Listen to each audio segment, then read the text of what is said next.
Hello friends, welcome to my channel. आज मैं आपको अपने इस वीडियो में आरपीएससी एएन का अपना फिल किया हुआ अटेस्टेशन फॉर्म दिखाऊंगा।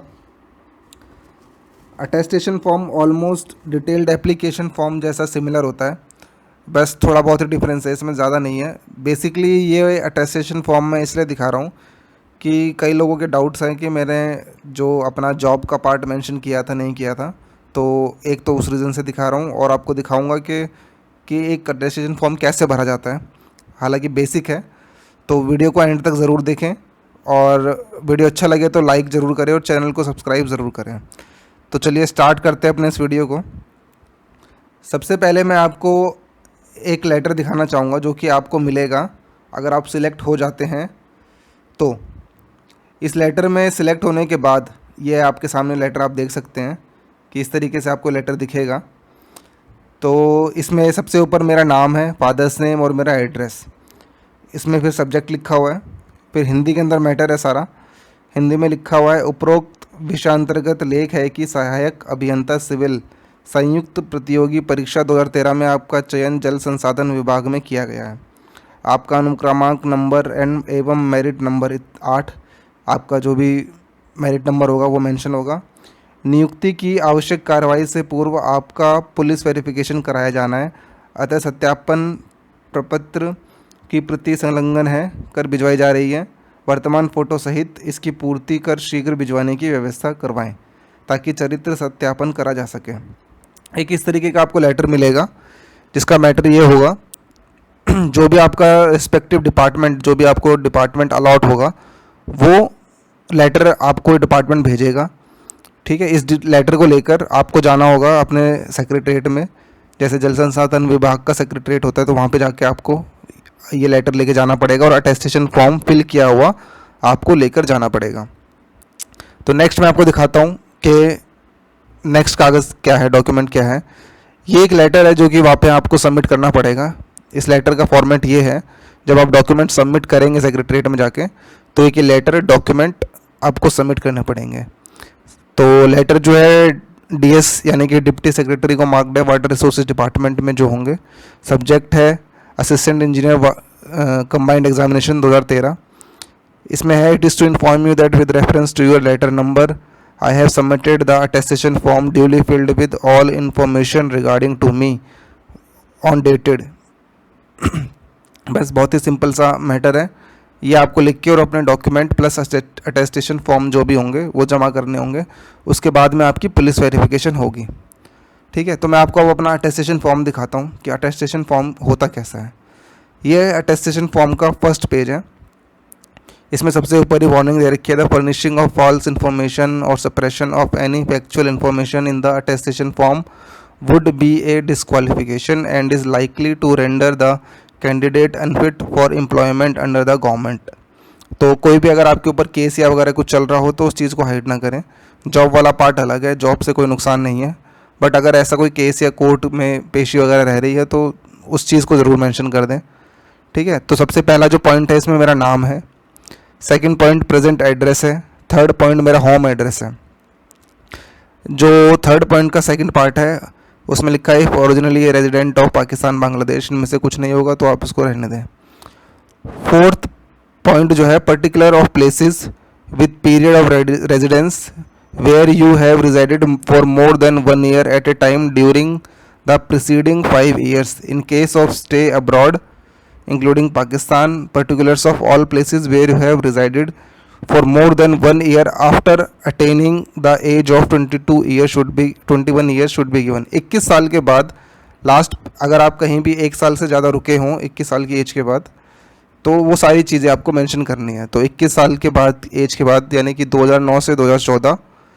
ठीक है, मैंने अपना बीटेक का टाइम पीरियड और कोचिंग का टाइम पीरियड दोनों दिखा दिया कि मैं दिल्ली में रुका था। ये मैंने वो एड्रेस दिखा दिया अपने होम टाउन के अलावा। फिफ्थ पॉइंट आपके अलाइसेस बताए हैं कि कौन कौन है फैमिली में, उन सब के बारे में। तो फादर, मदर एंड ब्रदर, ये 3 पार्ट, उनके जॉब डिस्क्रिप्शन की जॉब क्या करते हैं और एड्रेस। ठीक है, थर्ड नीचे रिलेशनशिप दिखाया कि किस किस के साथ क्या रिलेशन है। तो father's name Kamal Singh, mother's name this and brother's name this. Fifth point आपका है, अगर आपके कोई मैरिड है और मैरिड होने के बाद कोई सन या डॉटर है तो उसके बारे में आपको पूरा डिटेल यहाँ भरना है। सिक्स पॉइंट आपका नेशनैलिटी है, इंडियन, डेट ऑफ बर्थ है और प्रेजेंट एज, जो उस टाइम पे एज थी 26 ईयर्स मेरी, ठीक है।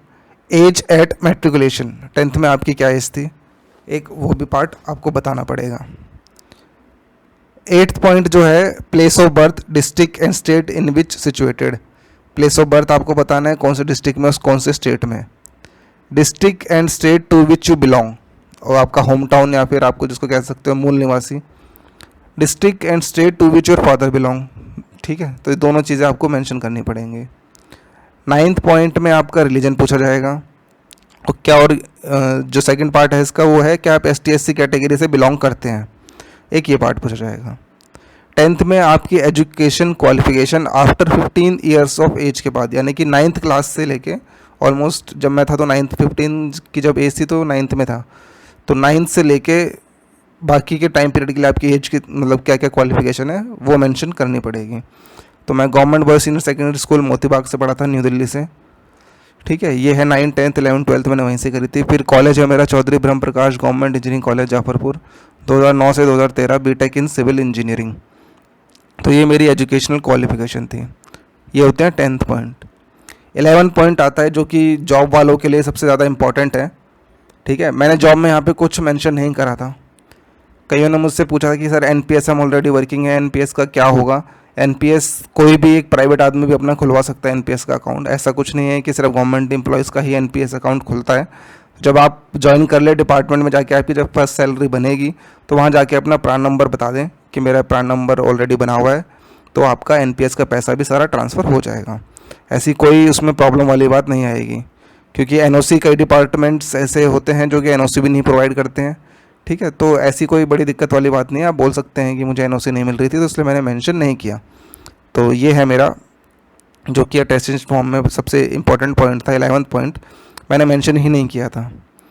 फिर नीचे ये जो है सारा पार्ट कॉमन है, ठीक है। ये हर डिटेल्ड एप्लीकेशन फॉर्म हो चाहे कुछ भी हो, आपके अंदर उसके अंदर मिलेगा कि आप कभी अरेस्ट ना हुए हों, प्रोसिक्यूटेड ना हुए हों, ठीक है। आप डिटेंशन ना हो, कभी डिटेन ना हो, कॉलेज के टाइम में कभी चीटिंग करते हुए ना पकड़े गए हों, कोई आपके ऊपर डिपार्टमेंटल प्रोसीडिंग ना चल रही हो, ऐसे तरीके की बहुत चीज़ें, किसी PSC से बैन ना हुए हों। तो ये वो सारे पॉइंट्स हैं, ठीक है। ये सब जनरली नो ही होते हैं।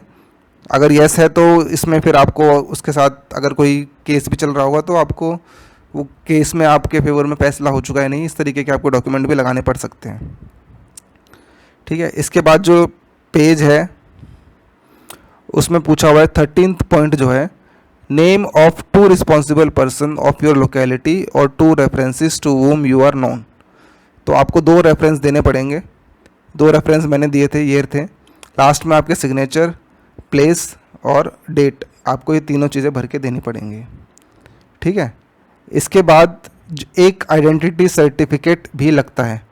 ये किसी भी गेजेटेड ऑफिसर, MP से, SDM से, तहसीलदार से, प्रिंसिपल से, पोस्टमास्टर, BDO और पंचायत इंस्पेक्टर्स, इनमें से किसी से भी आप अटेस्ट करवा के भर सकते थे। ये उस टाइम पे था, अब शायद क्या पता होता हो या ना होता हो। तो आपको एक किसी भी गेजेटेड ऑफिसर से फिल करके उसकी मोहर लगवा कर इसको सबमिट करना पड़ेगा। तो ये सारे पार्ट हैं इसके एक अटेस्टेशन फॉर्म के। डिटेल्ड एप्लीकेशन फॉर्म भी कुछ इस तरीके का ही भरवाया जाएगा आपसे, अगर आपका इंटरव्यू में जो आपको सबमिट करना पड़ेगा अपने ओरिजिनल डॉक्यूमेंट्स भी, और ऑलमोस्ट इसी टाइप का एक डिटेल्ड एप्लीकेशन फॉर्म भी होगा जो कि फिल कराया जा सकता है। तो ये था। तो जिन लोगों के अगर डाउट्स अब क्लियर हो चुके हों तो प्लीज़ कमेंट्स में मैसेज ज़रूर करें कि आपके लिए वीडियो हेल्पफुल था कि नहीं, और वीडियो अच्छा लगा हो तो लाइक ज़रूर करना। Thank you very much.